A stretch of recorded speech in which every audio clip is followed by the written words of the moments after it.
Hello, my name's Stephen Terpning, and I'm the president of Fine Art Publishing. I'm here today with my father, Howard Terpning, and we wanted to talk about his print from the 90th birthday series, Shield of Her Husband. So I wanted to ask my dad, you folks might find this interesting, how did you come up with the idea for the painting? Well, I've done a lot of research, of course, over the years into the Sioux culture, the Sioux people, and also the Cheyenne people, of course. Only two tribes among many that I've spent years and years and years researching and studying. But I found it quite interesting that the Sioux women were allowed to carry their husband's shield and war shield, and among the Cheyenne, the woman could not touch his shield.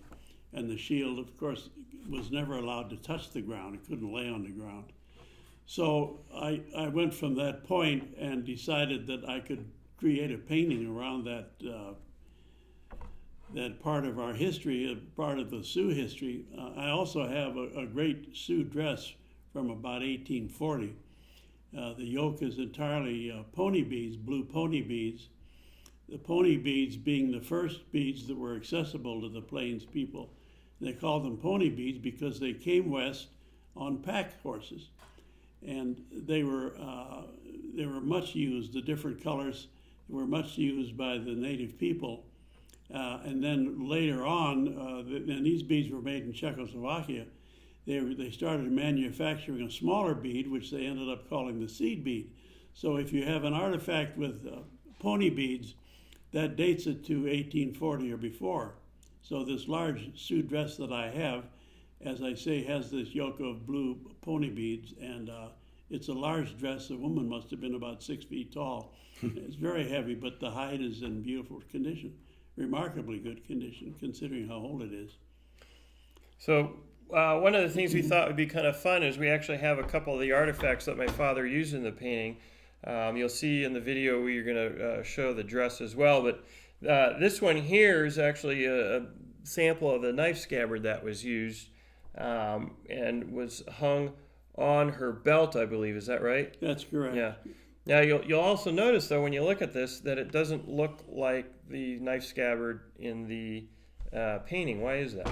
Well, oftentimes I could use something as a guide or as a prop, if you will, in my reference material, and then as I painted the picture, I could change it to most anything I wanted. I could change the size of the knife scabbard, which is what I did in the painting, and then also put a pattern on there that would have been appropriate for Sioux beadwork. And so all of my props and my original artifacts are useful, but I don't have to take them literally. I can change the prop to fit the tribe and to fit the story. Yeah. Now you also have the awl case. You'll notice in the 5x7 image that we include with the 90th birthday series print that the little 5x7 has these two items hanging from her belt. Now, what would they use the awl case for? Well, the awl or case, the awl. the awl case is exactly what it is. It contains a little awl, which usually in the early days were made from bone, very, very sharp on the end.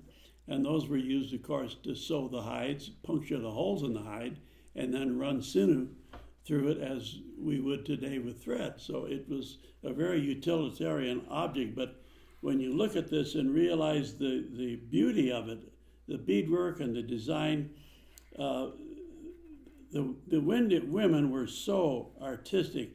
They were just such creative people. And so these artifacts end up being works of art. And this awl case is just a great example of a Sioux awl case. So, Dad, do you actually have the shield that was used in the painting? I don't have that exact shield, but I have several shields. 2 or 3 of them I've made myself over the years, so they make very useful props.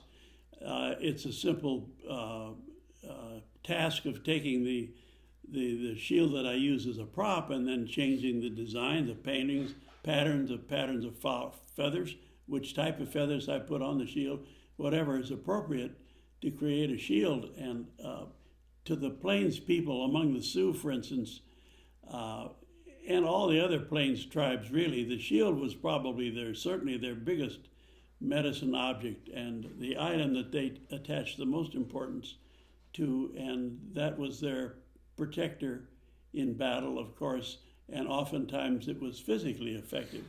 They say that the early shields made from the hump of a buffalo's hide that was so thick when it was heated and shrunk down that it could deflect a musket ball. Of course, later when the more high-powered rifles came in, the Henrys and the Sharps and the Winchesters, it was a different story because they were more of a high-velocity projectile. But early on, the war shields did afford protection, and of course they could deflect an arrow. But I can't stress enough the importance of the war shield to the Plains warriors because this was their primary protection in battle, spiritual and physical. Thanks for watching. Please subscribe and be sure to follow us on Instagram and Facebook for the newest updates.